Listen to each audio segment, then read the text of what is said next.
those of you who've watched my YouTube videos and my streams for a while, who've seen a lot of the opportunities that I take to go off and talk about things that are not League of Legends related, you guys have probably realized one of my favorite things to discuss is anime. Now, that's not because I'm someone that really loves anime or really hates anime, but it's because there aren't many people in the middle when it comes to talking about anime.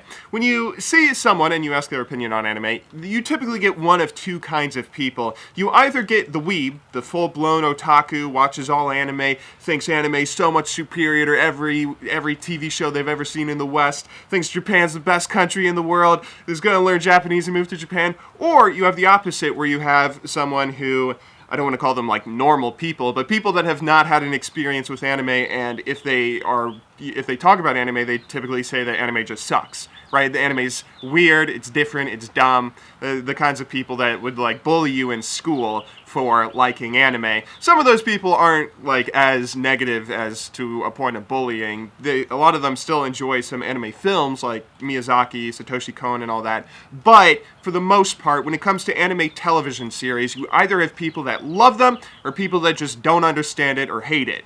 I have enjoyed being in the middle and sort of filling that gap that seems to exist.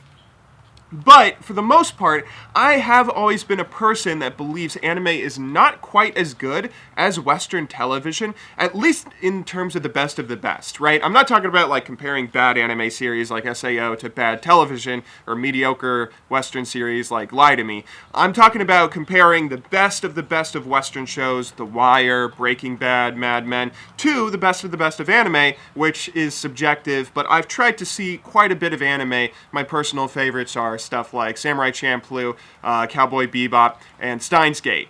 Even though I enjoy those shows quite a bit, none of them quite get to the level of The Wire, in my opinion, and I've never really understood why that is. I try and like not pay attention to cultural differences or take that sort of stuff into my analysis, but the other day, I think I may have realized where that disconnect comes from anime for me, at least.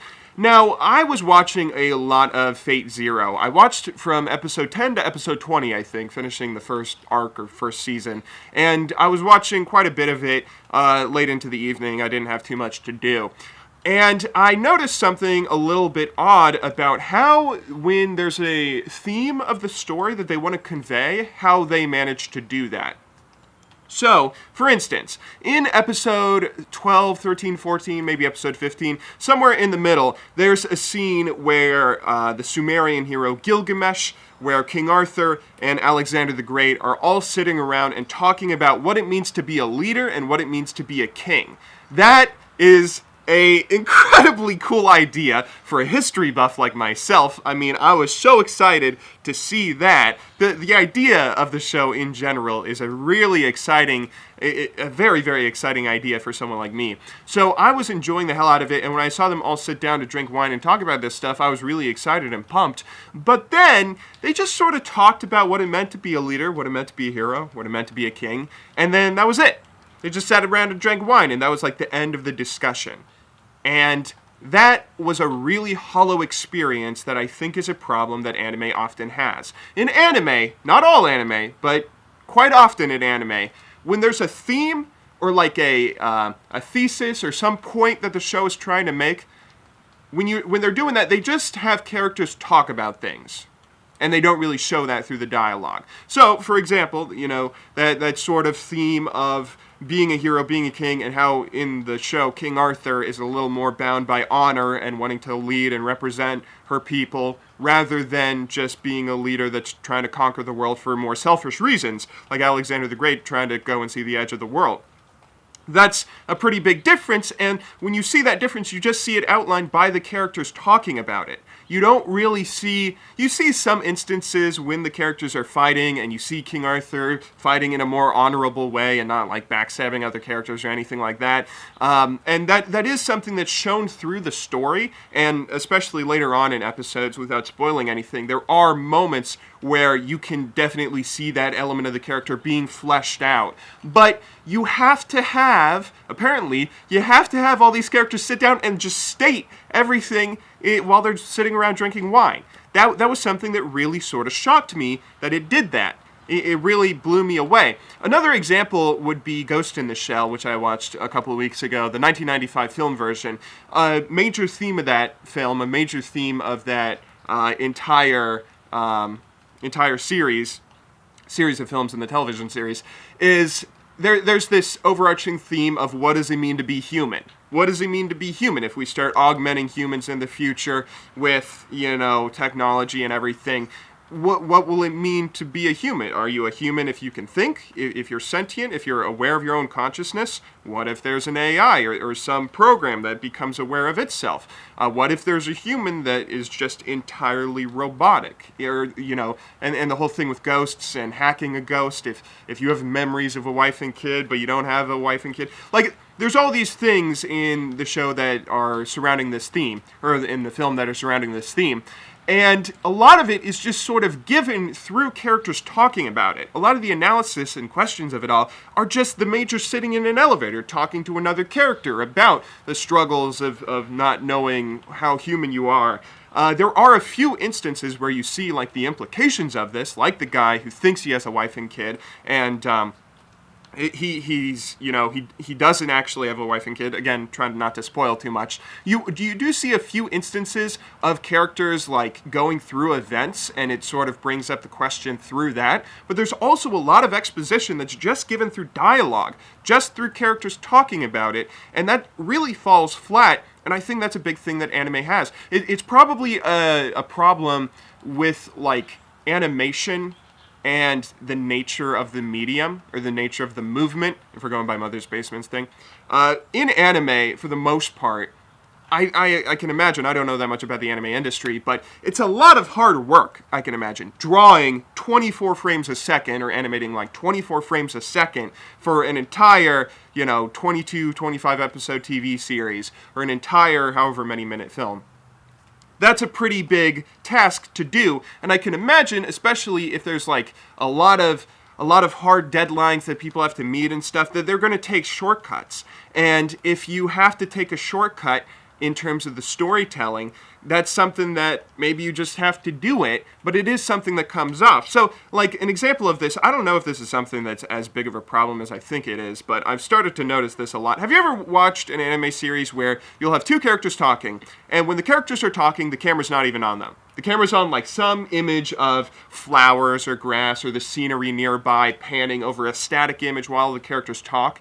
And so you don't actually see the characters talk. You don't see the faces, the reactions of the characters as they're, as whatever it is they're talking about is going on. You just see this one shot for a few seconds of the scenery nearby. Or another example would be, when two characters are talking and the camera is behind the back of one of them, but it's behind the back of the character that's talking. So you don't see the character talking, you see their back and the other person's reaction to it all. And again, there's not a lot of movement in that scene. Maybe you see the jaw movement of the character talking, and maybe the other character gives like a grimace or something at the end, but there's not a lot of movement.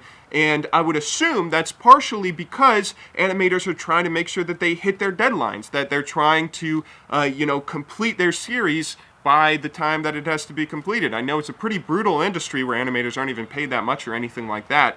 And I think this might be part of why this happens. Whereas if we're comparing that to Western television, to give you some examples, a great example would be something like Mad Men.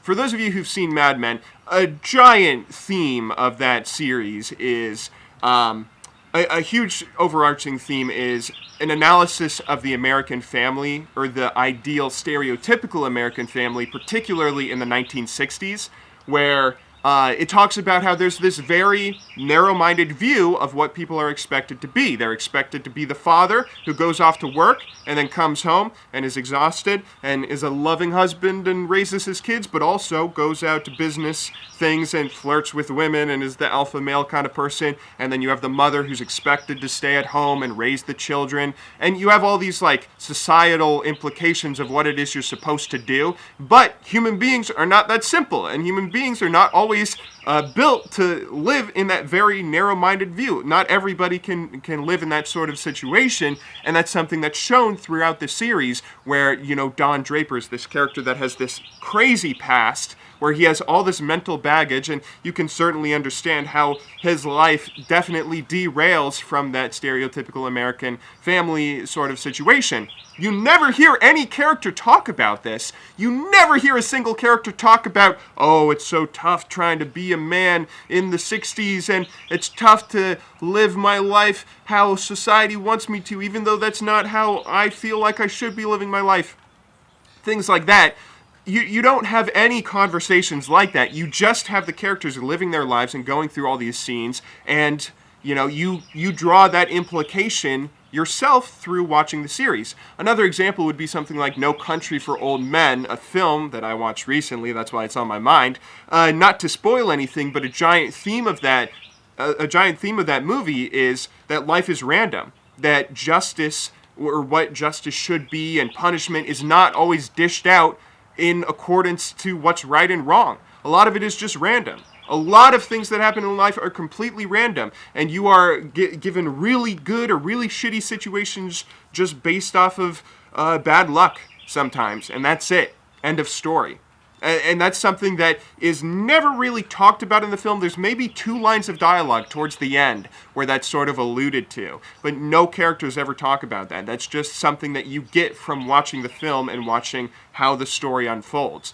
For the most part, I think that Western television and Western media is just sort of ahead of anime in this regard, where it's easier to make. It's easier to take a camera and then shoot actors that can make all these facial expressions and get a few different shots. It's a lot easier than to animate all these different things and draw all these different scenes and draw every little detail of it. I think that's just something that's a little bit of a difference that isn't something that's necessarily ever going to be fixed with anime.